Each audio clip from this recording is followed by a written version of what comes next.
और आइए अब आगे बढ़ते हैं, बड़ी जानकारी आपको देते हैं राजस्थान के कोटा से, जहां पर कुन्हाड़ी इलाके में महाशिवरात्रि के पर्व पर शिव बारात निकाली जा रही है, जिसमें एक बड़ा हादसा हो गया। शिव बारात में करंट फैल गया और 14 से ज्यादा बच्चे इसमें झुलस गए। बच्चे झंडा लेकर चल रहे थे, हाई टेंशन तार की चपेट में आने से यह हादसा हुआ और इसी वजह से शिव बारात में जो करंट था वो फैल गया। सभी बच्चों को फिलहाल MBS अस्पताल में भर्ती कराया गया है। ये बेहद दुखद जानकारी राजस्थान के कोटा से, जहां शिव बारात के दौरान जहां पर लोगों की भीड़ थी, करंट लग गया, करंट फैल गया, जिसकी वजह से 14 बच्चों के झुलसने की जानकारी मिल रही है। कुन्हाड़ी थर्मल चौराहा जिसके पास यह हादसा हुआ, फिलहाल इन सभी बच्चों को अस्पताल में भर्ती कराया गया है। MBS अस्पताल है जहां पर इन बच्चों का इलाज चल रहा है, लेकिन 14 बच्चों के झुलसने की खबर ये वाकई बहुत दुखद। शिव बारात के दौरान करंट लगने से ये बच्चे झुलस गए और ये करंट फैलता चला गया। घायल बच्चे फिलहाल अस्पताल में भर्ती हैं। आज महाशिवरात्रि का महापर्व और इसी मौके पर शिव बारात निकाली जा रही थी, जिस दौरान ये दर्दनाक हादसा हुआ और लोकसभा स्पीकर ओम बिरला ने भी कोटा में अस्पताल में पहुंचकर उन बच्चों का हालचाल जाना, जिसकी तस्वीरें आप इस वक्त टीवी स्क्रीन पर देख रहे हैं। ओम बिरला बच्चों से मिलने के लिए MBS अस्पताल में पहुंचे, जहां पर इन सभी घायल बच्चों को भर्ती कराया गया है और ये बच्चे झुलस गए हैं करंट लगने की वजह से। फिलहाल इनका इलाज चल रहा है। स्थिति क्या है ये समझना बहुत जरूरी है, लेकिन ओम बिरला बच्चों का हालचाल जानने के लिए अस्पताल पहुंचे। बच्चों को सब स्वस्थ रहें, इसके लिए डॉक्टर्स पूरी टीम यहाँ पर लगी हुई है। एक बच्चा सीरियस है, बाकी बच्चे स्वस्थ हैं। आइए आपको सीधा लेकर चलते हैं मेरे सहयोगी मनीष के पास, ज्यादा जानकारी उनसे ले लेते हैं। मनीष, बहुत ही दुखद ये खबर है और तस्वीरें देखकर ऐसा लग रहा है कि मानो स्थिति बहुत गंभीर है। ओम बिरला भी वहां पर पहुंचे। फिलहाल बच्चों की हालत कैसी है? बिल्कुल पूजा, कुल 14 बच्चे इसमें जख्मी हुए हैं, झुलसे हैं और उनमें से 3 की स्थिति गंभीर बताई जा रही है और अस्पताल प्रशासन का कहना है कि यदि स्थिति बिगड़ती है और इन बच्चों को कहीं पर शिफ्ट करना पड़ता है बेहतर उपचार के लिए, तो उन्हें भेजा जाएगा। लेकिन बड़ी बात यह है कि हादसा उस वक्त पेश आया जब एक गाड़ी पर सवार होकर एक लोहे का झंडा जिसके ऊपर शिव पताका थी, जब ये बच्चा वहां से गुजर रहे थे, तब उस वक्त एक हाई टेंशन लाइन से ये लोहे का डंडा टकराया और उसके बाद बाकी बच्चे इस बच्चे को बचाने के लिए जब गए तो उन्हें भी करंट का झटका लगा और इस तरह से कुल 14 बच्चे इस पूरे मामले में झुलस गए, जिन्हें अस्पताल में जैसा आपने बताया भर्ती कराया गया। खुद ऊर्जा मंत्री जो नागर हैं वो भी वहां पहुंचे हैं और उन्होंने ये कहा है कि अगर इसमें किसी ऊर्जा विभाग के अधिकारी की लापरवाही है तो उसे बख्शा नहीं जाएगा। फिलहाल बच्चों का उपचार चल रहा है और जैसा मैंने बताया 3 बच्चे जो है वो गंभीर रूप से झुलसे हैं, जबकि जो 11 बच्चे हैं वो सामान्य है और कुछ घंटों बाद उन्हें छुट्टी दी जा सकती है। जी पूजा। ठीक है मनीष, मैं वापस आपके पास लौट रही हूँ। ऊर्जा मंत्री भी अस्पताल में पहुंचे, उन्होंने भी बच्चों का हालचाल जाना, वो क्या कह रहे हैं वो भी सुनाते हैं दर्शकों को। बहुत दुखदायी घटना है और बहुत ही छोटे छोटे बच्चे इसमें जो हादसा हुआ है उसमें शामिल हैं और स्पेशल टीम बना करके और उनको देख करके और सुविधा दी जा रही है। कोई कमी नहीं आने देंगे और भगवान से प्रार्थना कर सकते हैं कि सब बच्चे जल्दी ठीक हो जाए। और उसमें क्या कारण रहे हैं, क्यों हुए, इसके लिए मैंने अधिकारियों को कहा है, यहाँ के अधीक्षण अभियंता को भी निर्देश दिए हैं विभाग के को कि वो जाँच करें और प्रशासन भी अपने स्तर पर जाँच करके और देखेगा कि ये क्यों हुआ है, उसके क्या कारण रहे हैं, कहाँ किसकी नेग्लिजेंसी रही है। अगर कोई इस प्रकार का कोई नेग्लिजेंसी है तो उसको भी हम जांच आने के बाद में देखेंगे क्या कार्रवाई हो सकती है। वहाँ पर मौका स्थिति है, उसकी एक बारी जांच के आदेश दिए हैं कि वहाँ पर जो मौका स्थिति के जाके, और मैं खुद भी अभी वहीं जा रही हूँ और देखेंगे कि क्या वहाँ पर जो रहा वाकया रहा वो क्या रहा और इसमें अगर किसी की गलती है तो फिर वो उस रिपोर्ट में सामने आ जाएगा। एक बड़ी जानकारी आपको दें, पीएम मोदी के परिवार को लेकर लालू यादव के बयान से नेशनल कॉन्फ्रेंस के नेता उमर अब्दुल्ला ने किनारा कर लिया है। उमर का कहना है कि ऐसे बयानों से बचना चाहिए क्योंकि ये सेल्फ गोल की तरह होता है और इससे हमारा नुकसान ही होता है। हमें जनता से जुड़े रोजगार जैसे मुद्दों पर बात करनी चाहिए। तो ये देखिए, ये एक बड़ा अपडेट है जहां नेशनल कॉन्फ्रेंस के नेता उमर अब्दुल्ला ने लालू यादव के बयान से किनारा कर लिया है। वो बयान जो प्रधानमंत्री मोदी के परिवार को लेकर लालू यादव ने दिया था। वोटर ये जानना चाहता है कि आज के जो हमारे मुश्किलात हैं उनका हल कैसे होगा, हमारी नौकरी कहां से आएगी, इन चीज़ों पे जो है वोटर सुनना चाहता है, बजाय ये कि किसका परिवार है या नहीं है। और ऐसे जो है जो हम मतलब या तो हम सेल्फ गोल करते हैं या गोल के आगे से हम गोलकीपर को हटा के मोदी साहब से कहते हैं ना अब लाओ कर लो स्कोर। अब परिवार पे हमने खुल्लम खुल्ला उनको गोल दे दिया और उन्होंने मौके का इस्तेमाल किया और बड़े तरीके से किया, कहा कि मोदी उनका है जिनका कोई नहीं, और हमारे पास इसका जवाब ही नहीं है।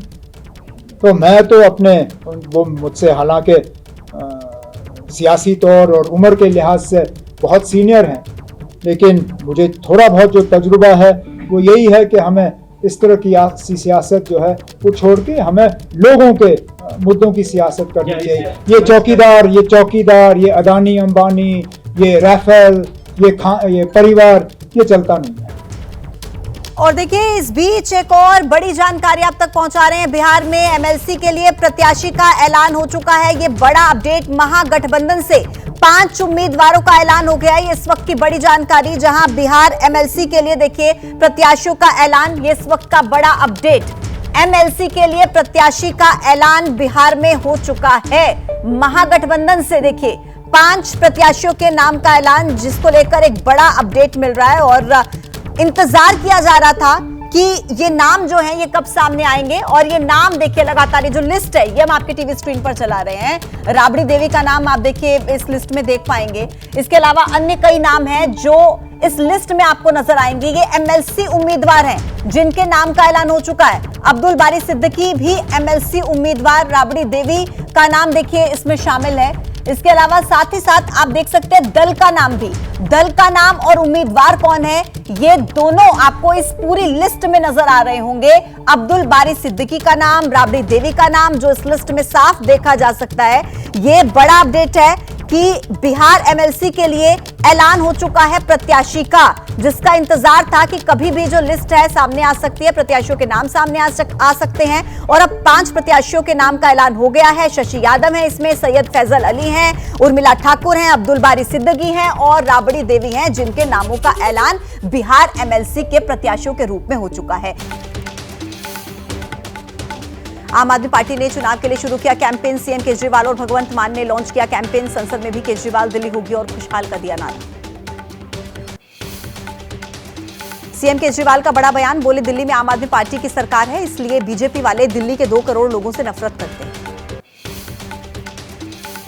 महिला दिवस पर प्रधानमंत्री मोदी का देश को बड़ा तोहफा, घरेलू एलपीजी सिलेंडर की कीमतों में 100 रुपए छूट देने का ऐलान किया, करोड़ों परिवारों को फायदा होगा। रसोई गैस की कीमतें कम करने के फैसले पर कांग्रेस ने उठाए सवाल, जयराम रमेश ने कहा चुनाव आया तो कीमत कम हो गई। महिला दिवस पर पीएम मोदी ने वीडियो जारी करके बधाई दी, लिखा अब बारी है तेरी उड़ान की, तू बेटी है हिंदुस्तान की। इन्फोसिस के फाउंडर नारायण मूर्ति की पत्नी और समाजसेवी सुधा मूर्ति राज्यसभा के लिए मनोनीत। पीएम बोले राज्यसभा में उनकी उपस्थिति नारी शक्ति का प्रमाण।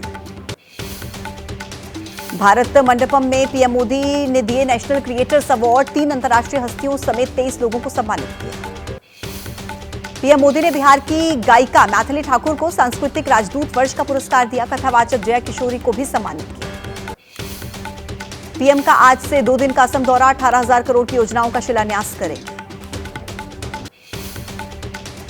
आंध्र प्रदेश में टीडीपी के साथ बीजेपी के गठबंधन पर बनी सहमति, सूत्रों के मुताबिक लोकसभा की 6 सीटें मांग रही है बीजेपी, टीडीपी 4 सीटें देने को तैयार। कांग्रेस आज जारी कर सकती है लोकसभा चुनाव के प्रत्याशियों की पहली लिस्ट, 40 नाम फाइनल। वायनाड से चुनाव लड़ेंगे राहुल गांधी। पूर्वोत्तर के 5 राज्यों की सीट पर प्रत्याशियों के नाम फाइनल, सूत्रों के मुताबिक त्रिपुरा में कांग्रेस ने 1 सीट सीपीएम के लिए छोड़ी। राहुल गांधी के अमेठी से भी चुनाव लड़ने की चर्चा, केंद्रीय मंत्री अनुराग ठाकुर बोले लगता है गांधी परिवार का गया पलायन। महाराष्ट्र एनडीए में सीट बंटवारे को लेकर तकरार बरकरार, देर शाम CM Shinde, deputy CM Ajit Pawar और देवेंद्र फडणवीस आ सकते हैं दिल्ली। एनडीए में सीट शेयरिंग को लेकर एनसीपी नेता छगन भुजबल ने उठाए सवाल, कहा हमारे और शिवसेना के विधायकों की संख्या लगभग बराबर, सीट का बंटवारा भी बराबर होना चाहिए। बिहार एनडीए में सीट बंटवारे की चर्चा के बीच बीजेपी नेता संजय जायसवाल पहुंचे उपेंद्र कुशवाहा के घर, सीटों को लेकर नाराज चल रहे हैं कुशवाहा। संदेश खाली कांड के आरोपी शाहजहां शेख से सीबीआई की पूछताछ जारी, सबूत जुटाने के लिए शाहजहां के घर पर पहुंची टीम, ईडी टीम पर इसी जगह पर हुआ था अटैक। यूपी सरकार का बड़ा फैसला, 17 मार्च को होने वाली पीसीएस की प्री परीक्षा स्थगित की गई। अब जुलाई में कराई जा सकती है परीक्षा। भारत जापान के आपसी संबंधों पर बोले विदेश मंत्री एस जयशंकर, कहा जटिलताएं रहेंगी लेकिन उतने ही नए अवसर भी आएंगे। पुडुचेरी में विपक्ष ने आज एक दिन का बंद बुलाया। नाबालिग बच्ची की हत्या के विरोध में विपक्षी दलों ने ऐलान किया। बंगाल में फिर एक बार एक्शन में ईडी, शिक्षक भर्ती घोटाले में कई जगहों पर रेड। पत्थर घाट में पूर्व शिक्षक के घर पर हुई थी छापेमारी। रूस यूक्रेन युद्ध में भारतीयों की तस्करी में शामिल नेटवर्क का भंडाफोड़, रूस में नौकरी के नाम पर भेजने वालों के खिलाफ सीबीआई ने दर्ज किया एफआईआर। रोहतक के लखनमाजरा में गुड़गांव के स्क्रैप व्यापारी सचिन के मर्डर का सीसीटीवी फुटेज आया सामने। चिल्लाती रही मां, बदमाश चलाते रहे ताबड़तोड़ गोलियां, गोल्डी बरार गैंग ने ली जिम्मेदारी। राजस्थान के कोटा में बड़ा हादसा, शिव बारात के दौरान करंट लगने से 14 बच्चे झुलसे। स्पीकर ओम बिरला घायलों को देखने के लिए पहुंचे अस्पताल। श्रीनगर में सड़क बनाने वाली कंस्ट्रक्शन कंपनी के प्लांट में भयानक आग, लाखों रुपए का सामान जलकर खाक।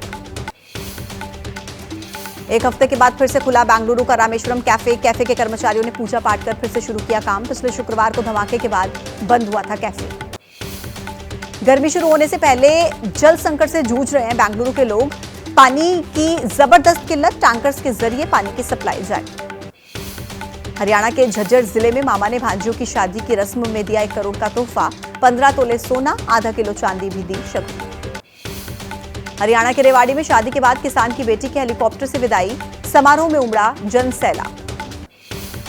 मध्य प्रदेश के भोपाल में अंतर्राष्ट्रीय महिला दिवस पर हुआ साड़ी वॉकथॉन, 300 से ज्यादा प्रतिभागियों ने हिस्सा लिया। देश भर में आज मनाया जा रहा है महाशिवरात्रि पर्व, शिवालयों में शिव भक्तों का सैलाब उमड़ा। महाशिवरात्रि पर एमपी के मुख्यमंत्री डॉक्टर मोहन यादव ने महाकाल की पूजा अर्चना की, प्रदेशवासियों के सुख समृद्धि की प्रार्थना की। महाशिवरात्रि के मौके पर सीएम योगी आदित्यनाथ ने शिव आराधना की, गोरखपुर के भरोहिया शिव मंदिर में पूजा अर्चना। ओडिशा के पुरी में सैंड आर्टिस्ट सुदर्शन पटनायक ने समंदर किनारे रेत पर बनाए 500 शिव।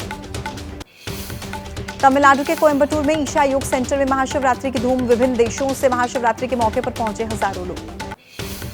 10 मई से शुरू होगी 4 धाम यात्रा, अक्षय तृतीया पर खुलेंगे गंगोत्री और यमुनोत्री धाम के कपाट। 10 मई को केदारनाथ, 12 मई को बद्रीनाथ धाम के कपाट भी खुलेंगे। हिमाचल के लाहौल स्पीति घाटी में भारी बर्फबारी, 7 दिन से 2 एनएच समेत 285 सड़कें पूरी तरह से ठप, रास्तों को खोलने में जुटा बीआरओ। हिमाचल के कुल्लू में फिर एक बार बर्फबारी शुरू, सोलंग नाला में बर्फबारी का लुत्फ उठाते दिखे पर्यटक। बर्फबारी के बाद तापमान में गिरावट। उत्तराखंड के उत्तरकाशी में जमकर हो रही बर्फबारी, गंगोत्री धाम बर्फ की मोटी चादर से ढका, बर्फबारी की तस्वीरें कैमरे में कैद।